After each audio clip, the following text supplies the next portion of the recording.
So Jeff, you have quite a few letters behind your name, if I'm not mistaken. Yes, sometimes too many. I'd say when you have more letters behind your name than in your name, it's getting silly. Yeah, it is, but also kudos to you. That's very impressive. What advice do you have for our listeners out here who are thinking about taking the CBRN or have recently signed up and are feeling a little nervous about it? You know, the CBRN exam is a continuum exam. So it really looks at the burn patient on the continuum. It actually has questions on pre-hospital, questions on resuscitation, questions on the critical care phase, questions on the step down or med surge phase, into rehabilitation, and then actually into life after the burn. And so I think one thing that I would strongly recommend is that people remember this is a continuum exam. Maybe you work in burn ICU and you're really comfortable with that. What may surprise you about the exam is, wow, I'm going to get questions on how to manage that patient on scene, pre-hospital, or I'm going to get questions about how they reintegrate into life afterwards.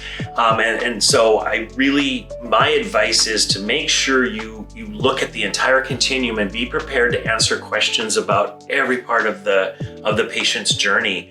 I think one of the mistakes sometimes we might make is, I work pre-hospital and emergency department. I know how to resuscitate a burn patient. For the most part, I know all those formulas and everything else. But I need to stay away from the trap of studying that stuff because I'm comfortable with it. I'm not good. I don't know anything about the rehab of a burn patient. So when I'm studying, I really need to start focusing on rehab and even some of the critical care aspects and then those long-term aspects and not falling into the trap of studying what I'm comfortable with and where I'm at, because I know that already. Absolutely. So if your background is ER, then I want to ask you as a burn nurse, what is kind of the coolest thing you've seen in this lecture? What's your favorite part in this lecture series?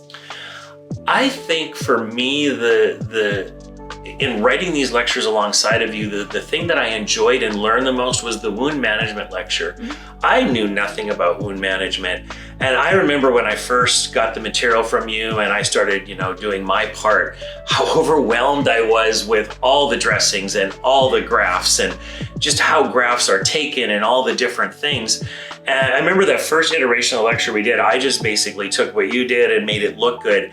And then as I really started to, prepare to present this material, I realized, wow, this is clunky. Mm-hmm. And so then I learned more and we rebuilt the lecture and we made it smooth and we made it come together and that good feeling of I mastered material of something that I don't do a lot of. And I'm really proud of our wound management lecture, but it was the one I learned the most because it is so far out of my area of expertise. Mm-hmm.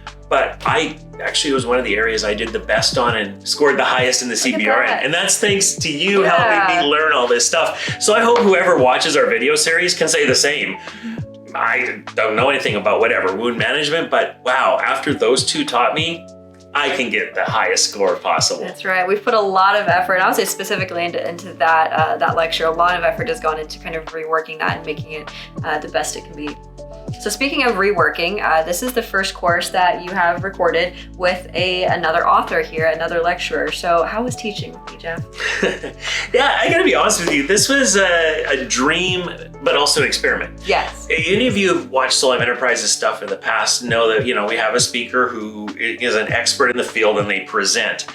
And I had this dream of doing a dual taping where there's two of us. CBRN seemed perfect because my area of expertise is limited to, the earlier part of burn care, and you have, expertise on the inpatient side. And so I thought, if we're going to do this dual, what a perfect one where we can take our two expertise and bring them together. And I have had so much fun doing this. It's been fun sharing because number one, we've both been able to add our area of expertise. So I think it's made this course stronger. But I think from a learning standpoint, learners are going to have a lot more fun because they hear more than one voice, they hear more than one standpoint.